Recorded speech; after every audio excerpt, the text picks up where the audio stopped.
Good Thursday evening, Southeast Texas. Going to be watching the potential for showers and storms heading our way overnight. And then looking at a very warm and humid end of the work week and weekend across Southeast Texas. Scattered showers and storms return to the forecast coming up on Monday, and they will persist right on through next week. So showers and storms again in through west central Texas headed our way. Watch what happens. They fall apart in the triangle. They may just clip the lakes area if this is right. But the ridging, I think, is one of the reasons that that may help to dissipate these storms. We're going to do this the next couple of nights. Storms will form into central or west Texas and head our way each night. The question is, will they be strong enough to make it into southeast Texas? Can't answer that question right now. But during the day, it looks like Friday, Saturday, and Sunday, we'll have very low chances of rainfall.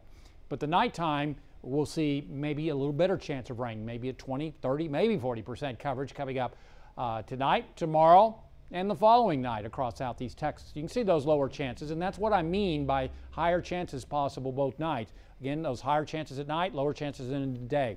Monday, scattered showers and storms return to the forecast. And then as we head towards the middle of next week, scattered showers and storms increase in coverage.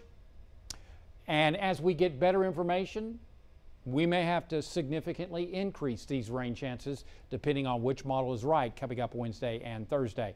Otherwise, it's like somebody flipped the switch because we are done with winter. It was nice the last few weeks as we had dry air, but that is gone through the next 7 to 10 days. I don't see any cold fronts. So get the air conditioner ready because you're going to give it a workout, and many of you already have it running right now. Unfortunately, as far as today's Southeast Texas allergy report, everything is higher and tree pollen back up to high levels, moderate levels of weed pollen, grass pollen, and mold being detected in Southeast Texas. Otherwise, you can see showers and storms over in West Texas. Those will make a run towards our area.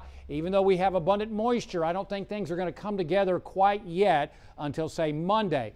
But we'll be having plentiful moisture in the atmosphere, and then these series of disturbances will rotate into our area. But we got to get rid of this ridge of high pressure that is over Texas back up into Alberta. This blocking pattern will break down as we head through the weekend and probably early next week, and we'll get these disturbances coming on in. There's that one tonight, then we've got another one coming in tomorrow night, and then another one as we head through, what is that, Sunday night into Sunday morning.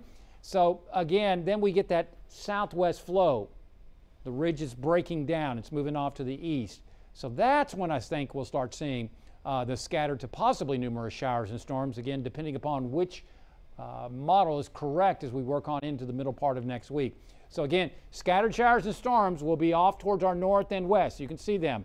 They'll be moving in from central Texas, maybe just clipping the lakes area. Notice how they weaken as they head on into the triangle. So we'll go with a 10% coverage triangle and about a 30% coverage up in the lakes area, followed by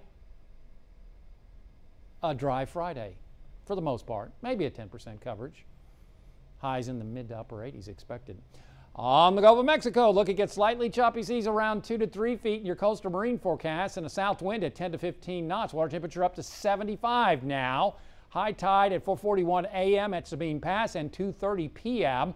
Our forecast tonight, warmer temperatures, maybe a 10% coverage in the triangle, a 30% coverage in the lakes area. This is probably after 2 a.m. Lows in the upper 60s to lower 70s, so significantly warmer. Could be a good 10 degrees warmer, especially up in the lakes area. Only going to 10% coverage tomorrow. Otherwise, partly sunny. High temperatures into the mid to upper 80s. It'll be warm, humid, and mainly dry. And again, more storms coming up Friday night and Saturday night. But during the days, it's just going to be warm and humid with slim chances as highs warm into the upper 80s. Now, as we work on into Monday, that's when I think that ridge of high pressure begins breaking down. So the disturbances will finally have something to work with and be able to interact with that moisture. We'll go with a 30 to 40% coverage. And again, these numbers may have to be significantly increased once we become a little more confident in which model is correct, because one model is showing 80 to 90% coverages coming up Wednesday, Thursday, Friday of next week, while the other is not showing much at all. So which one is right? Too early to tell at this point. So we'll go a conservative 40% coverage. And again, if we get those rain chances, those highs may be cooler than what I have. Download our app, follow us on Facebook and Twitter, and as always, there's more weather at 12newsnow.com.